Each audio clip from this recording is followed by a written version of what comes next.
Hello, আমি পূজা।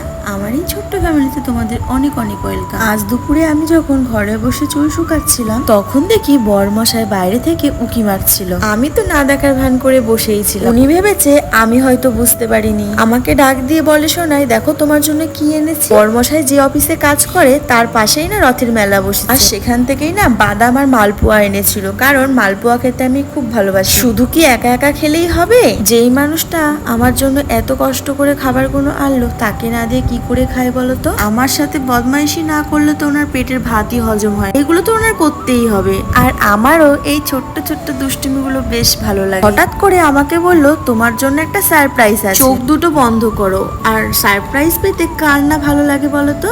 একটার পর একটা ক্লিপ বার করে আর আমাকে দেয়। আমি তো দেখেই অবাক। আর ক্লিপগুলো সত্যি খুবই সুন্দর ছিল। এরকম একটা কেয়ারিং হাজবেন্ড পেলে আর কি চাই বলো জীবনে। আজ আসি, টাটা।